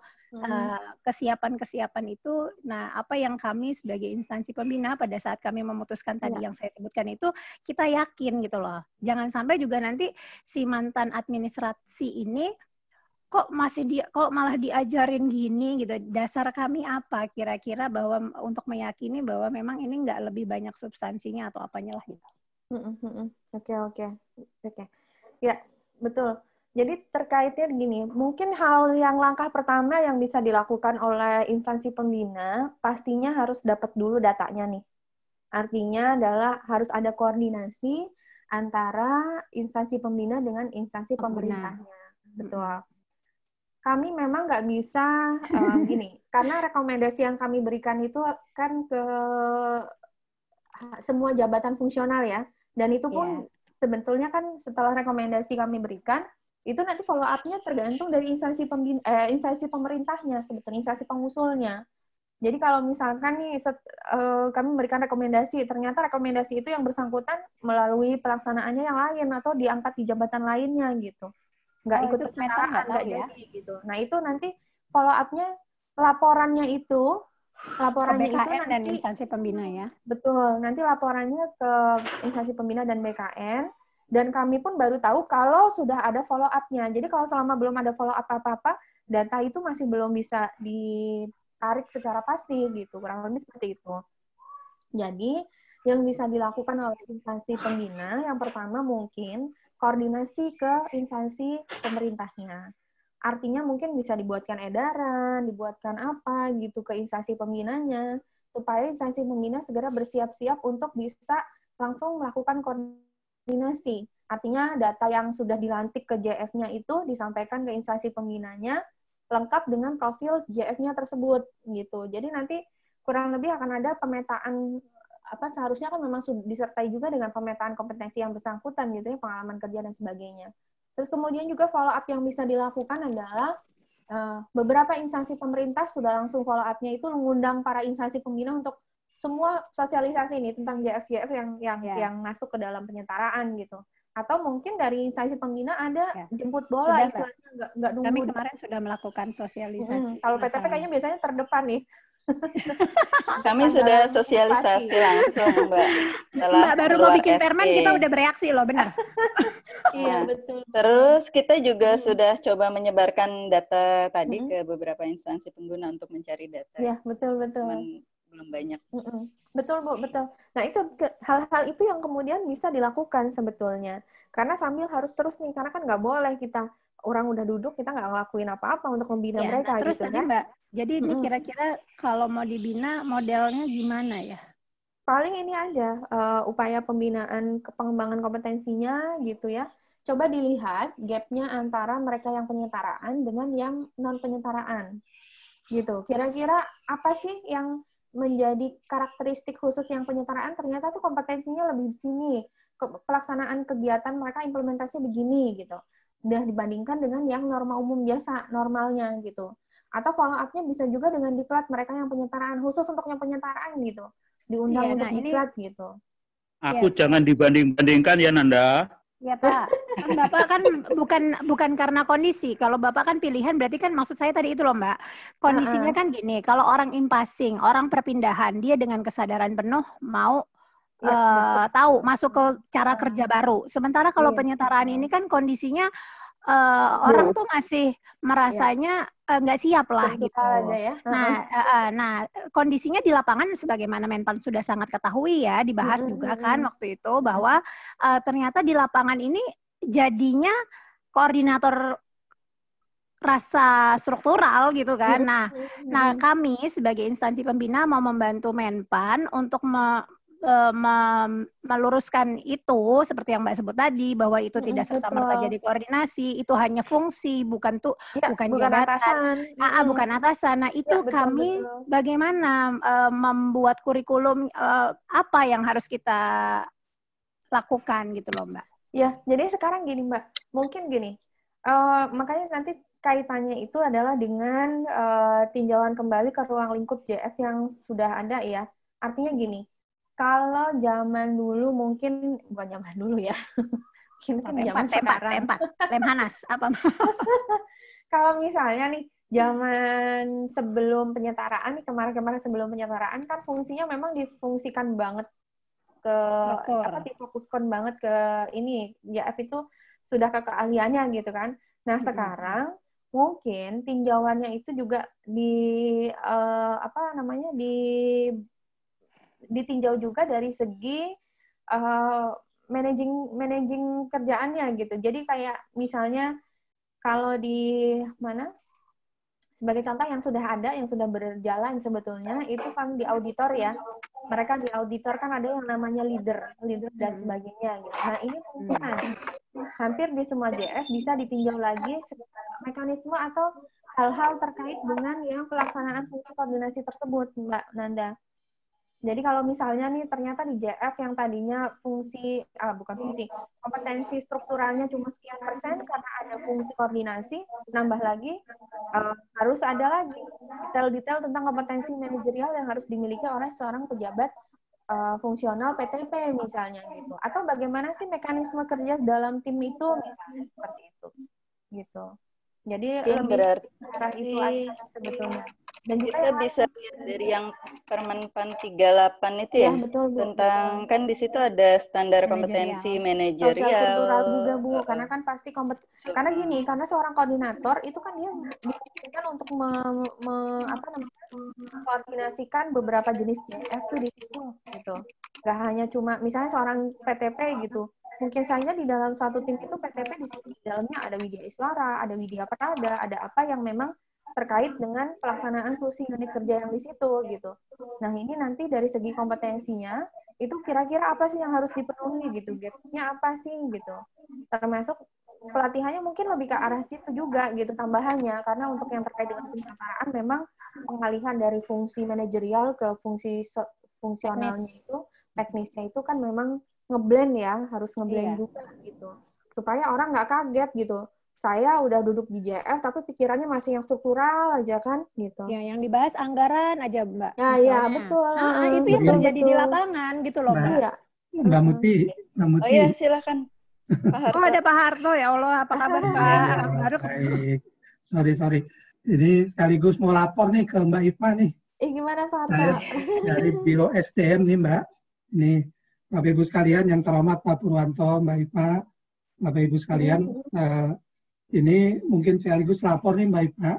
Jadi kita ini lagi ngumpulin data-data ini sedang mengolah Mbak. Jadi dari perguruan tinggi, dari UPT ini kebetulan masih ada yang belum masuk juga nih. Jadi kita masih kontak-kontak. UPT yang di mana Pak? Kontak-kontak ke perguruan tinggi, terutama yang perguruan tinggi. Kalau UPT insya Allah sudah lengkap Mbak ya. Nanti kita usulkan ke Menpan. Iya Pak, jadi jangan repot-repot ya Pak. Iya tapi ini perguruan tingginya belum ngirim semua nih Mbak, kita masih repot kontak-kontak. Nah, mudah-mudahan sebelum 30 Juni Mbak, kita sudah sampaikan suratnya, termasuk yang revisi itu Mbak Iva. Ada beberapa nama yang memang mungkin pindah. Karena kan seperti kita tahu struktur organisasi di Kemdikbud ini kan yang semula eselon 1 di Dikti terutama, itu kan menjadi eselon 2. Nah, fungsi-fungsi ke-TU-an kan banyak yang berubah. Nah, itu yang akan kita usulkan nanti. Masuk Pak, di Dirjen baru, di Vokasi. Kan itu kan dia banyak mantan-mantan Kabag TU, Kabag Perencanaan, dan sebagainya yang... Mereka udah pindah, Pak, sekarang? Sudah terbentuk kan, organisasi sudah diisi semua oleh orang-orangnya. Nah, orang-orang yang sebelumnya itu, mereka masih strukturalnya atau mereka udah pelaksana, Pak? Enggak, kita langsung ini kan kita langsung... langsung penyetaraan ya? Ke fungsional. Betul, nah, cuman memang kendalanya, seperti waktu itu kita rapat dengan Mbak Itma, kendalanya adalah ada beberapa pejabat yang tidak sesuai dengan tugas dan fungsinya. Nah, itulah yang kita akan usulkan rekomendasi perbaikan ya namanya ya Mbak ya. Iya Pak, ya, betul-betul. Nanti, Usulan kedua lah istilahnya. Jadi nanti kita sekaligus kita usulkan yang UPT perguruan tinggi plus revisi yang unit utama gitu ya Mbak ya. Ya. Nah itu kemungkinan itu ada perubahan sedikit atau ada penambahan untuk PTP. Mungkin juga ada yang semula PTP mungkin ada yang beralih ke sesuai dengan fungsinya, misalnya ke WP dan sebagainya. Nanti kita update. Pak Harto, ini karena Pak Harto sudah ngomong, saya sambung Mbak Ipma. Jadi kalau misalnya saya mau meluruskan nih, kalau ada orang dari satu unit yang tidak punya fungsi PTP, dia eselon 4 misalnya. Terus diangkat menjadi PTP tapi langsung pindah ke unit lain melalui jalur penyetaraan ke PTP. Apakah itu bisa menggunakan jalur penyetaraan, Mbak? Sebenarnya sih nggak bisa ya. Jadi kalau saya bilang bisa nggak bisa. Oke. Nah, terhadap itu Mbak, udah kita setuju tidak bisa. Kami sebagai instansi pembina, what should we do? Kita apain? Orang itu kita koordinasi dengan biro atau gimana? Ya betul, tentunya harus koordinasi. Bisa artinya gini, karena ini kan sudah terjadi ya, karena ini kan sudah terjadi. Cuman ya mudah-mudahan sih nggak ada pembatalan. Mudah-mudahan nggak ada pembatalan administrasi ya, baik dari BKN maupun dari BPK dan sebagainya, mudah-mudahan. Oh, bisa ketemu gitu ya, Mbak? Ya, kalau misalkan saking telitinya, ternyata kok ini tusinya nggak sesuai dengan ini rekomendasi Menpan, atau tusinya ini nggak sesuai dengan tusi struktural dan sebagainya gitu. Itu bisa saja seperti itu gitu. Jadi temuan. Bisa saja seperti itu. Nanti yang terjadi adalah pembatalan dalam jabatan. Resikonya pasti akan kasihan yang bersangkutan ya. Ya betul, resiko yang bersangkutan. Makanya makanya saya betul-betul mengingatkan ke instansi pemerintah, kasihan ke instansi pemerintah, kalau penyetaraan lakukan sesuai ketentuan penyetaraan. Kalau bukan penyetaraan, lakukan sesuai ketentuan masing-masing gitu. Kalau in-passing kan mungkin kalau in-passing malah lebih beruntung. Lebih mudah karena dia bebas kemana aja gitu. Bebas kemana aja, tinggal pindahin orangnya aja ke situ. Tapi kalau penyetaraan kan ya tadi saya sampaikan harus ada kesesuaian antara tusi struktural dengan tusi pada saat terakhir dia menjadi struktur ya Mbak? Betul, karena yang disetarakan adalah jabatan definitifnya.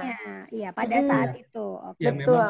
Memang itu Mbak. Jadi kita kendalanya itu ketika dulu dia di TU, sekarang fungsi TU-nya itu udah nggak ada. Nah, kita usulkan nanti menjadi fungsional teknis itu Mbak. Banyak yang seperti itu. Tapi yang bersangkutan masih duduk di struktural? Enggak. Atau belum? Enggak. Ya agak susah kalau yang belum, maksudnya gini, tapi masih struktural yang bersangkutan? Sudah struktural, kan sudah kita ini kan, kita setarakan kemarin, waktu Februari kemarin. Cuman mungkin pada saat penyetaraan itu, mungkin ada posisi yang kurang pas, karena tusi dia di situ sudah berkurang. Sudah tidak ada lagi fungsi TU, kan semula mungkin di eselon 1 dia sebagai TU kan. Tapi begitu di sini jadi eselon 2, kan kebanyakan dikumpul orang-orang perencanaan, orang apa nah, kebanyakan orang perencanaan, orang ngurus keuangan kan, sementara background pendidikan dia mungkin cocok kalau kita alihkan ke fungsional teknis gitu. Makanya nanti kita usulkan. Tapi nggak melewati dari strukturalnya, Pak? Melewati nggak? Apanya? Dan itu berdasarkan? Enggak sesuai. Oh ya udah, selama itu memang sesuai sih sebenarnya nggak masalah. Jadi misalnya ya kalau yang Madya kalau yang eselon 3 ke Madya, kalau yang ini ke Muda gitu Mbak. Sama. Nanti mungkin kita usulkan ya Mbak. Ya, silakan aja Pak, tapi yang pasti gini, yang prinsip yang harus dipegang bahwa yang diusulkan penyetaraan adalah jabatan definitifnya saat ini ya Pak ya. Bukan jabatan dia nggak ada jabatannya, bukan dia jabatan yang belum dilantiknya. Jadi adalah jabatan definitifnya saat ini. Iya, Mbak. Mungkin nyambung ini Mbak Muti, saya sekalian tadi yang pertanyaan Mbak Nanda dan Mbak Erika. Jadi memang terkait dengan pembinaan, jadi kami dari 35 berapa orang yang sudah disetarakan menjadi PTP itu sudah kami kirimkan profilnya. Jadi latar belakang pendidikannya apa, kemudian pengalaman jabatannya, pengalaman pekerjaannya apa. Nah itu mudah-mudahan bisa menjadi pertimbangan untuk teman-teman di instansi pembina, di PTP, untuk kira-kira materi apa yang cocok untuk pembinaan.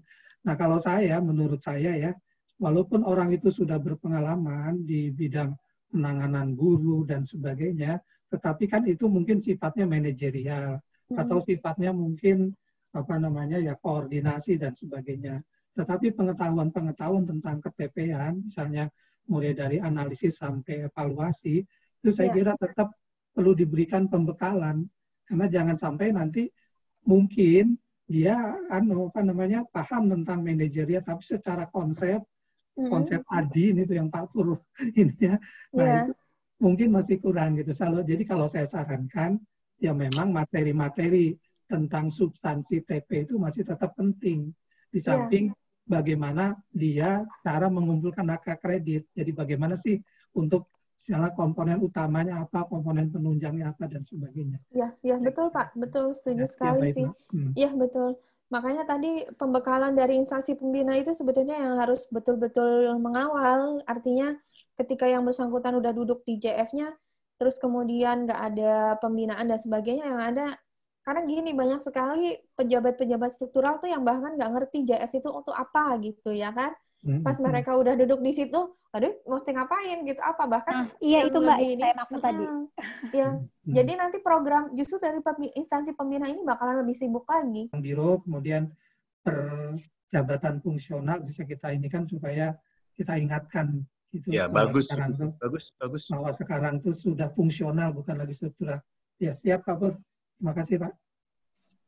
Ya, menyambung Pak Harto, bahkan ketika kita mau minta data terkait PTP yang sudah ada, tentang PTP dari si atasan PTP saja, si atasannya ini tidak semua mengisi kuesioner yang kita butuhkan gitu. Artinya sebetulnya atasannya ini paham pekerjaan PTP atau mengenal si PTP atau tidak, kan begitu ya Pak? Iya. Kalau nanti berarti atasannya langsung eselon 2-nya berarti ya? Iya. Karena kan eselon 3-nya udah nggak ada lagi kan? Iya. Iya.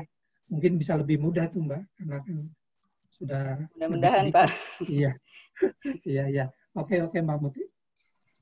Oh ya, saya mau tanya juga nih Pak, karena ada beberapa yang tanya ke saya, ketika mereka sudah impasing, tapi nanyanya kan ke instansi pembina, tapi kok saya belum dilantik ya, gitu, seperti itu. Nah, sebetulnya SK atau pelantikan itu dilakukan oleh siapa, gitu?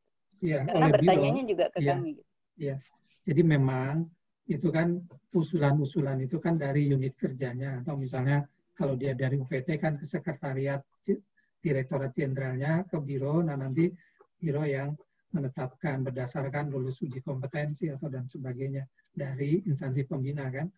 Nah memang kita ini karena kita sedang penataan dan pengalihan ini jabatan tadi sama pengalihan data dari Dikti ke Dikbud, perguruan tinggi dan sebagainya. Jadi mungkin nanti kita memang belum, ini kan pelantikannya nanti mudah-mudahan nanti akan dikasih waktu nih sama Mbak Ipa sampai 31 Desember.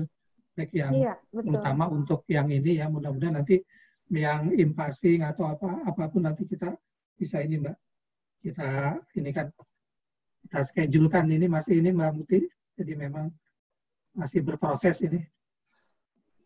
Satu lagi Mas Harto, satu lagi mumpung ingat, jadi kemarin itu dari PU pun memberitahu kita bahwa kami sudah disetarakan, kami sudah PTP, gitu. Tapi kami belum tahu berapa dan di mana saja yang di luar kementerian, Mas. Mohon Biro lebih proaktif sehingga kita tahu kalau mereka di luar sana itu kan kebutuhan dia dibekali apa kan mungkin sedikit berbeda juga mungkin. Nah itu kita pengen dapat di mana saja berapa banyak, itu kayaknya belum dapat angka-angkanya. Padahal ada yang sudah ngacung.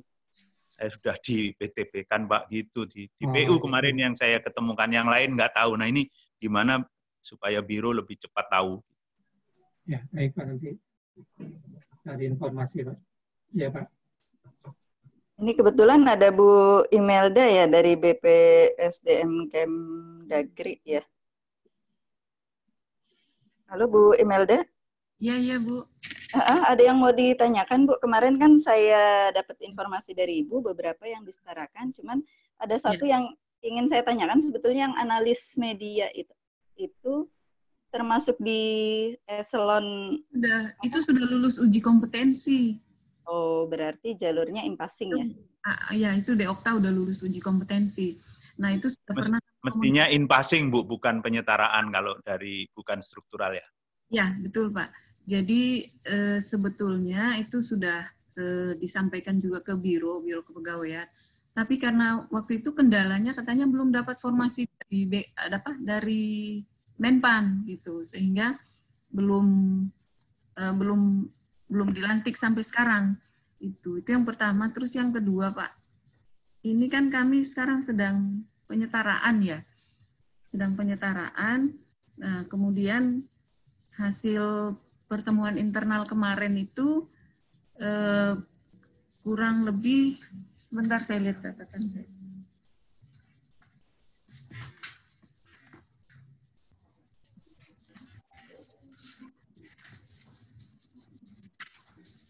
Kurang lebih ada sekitar 11 Pak dari jabatan struktural yang penyetaraan. Cuman ini kan kami nggak tahu ini terus selanjutnya seperti apa. Apakah dilantik, terus apakah terus setelah itu bagaimana ini masih ibarat masuk hutan belantara ini. Begini Bu, tadi sudah dijelaskan Bu Hikmah. Jadi sebenarnya kalau penyetaraan ya dilantik saja, nanti dilaporkan ke Mas Harto di pembina, jadi itu selesai sebenarnya. Kalau betul-betul sudah dikaji relevansinya. Jadi untuk penyetaraan ini betul-betul jalur tol yang luar biasa. Yang beda adalah yang untuk penyesuaian in-passing, Bu. Yang in-passing itu Ibu harus segera menyurat ke kami tentang formasi itu. Jadi nanti dihitung dulu pakai aplikasi yang ada, Ibu kirim, nanti divalidasi oleh Kemdikbud, lalu jalan itu dikirim ke Menpan BKN, dikunci di formasi, maka bisa diadakan pelantikan untuk yang penyesuaian atau in-passing. Kalau untuk penyetaraan, itu on top di luar formasi yang ada. Ya, hasil rapat kemarin kan masih dirapatkan hari ini di Merdeka Utara ya Pak ya, dengan Biro Organisasi dan Biro Kepegawaian. Jadi belum tahu ini hasil rapat masih di internal BPSDM Kemendagri.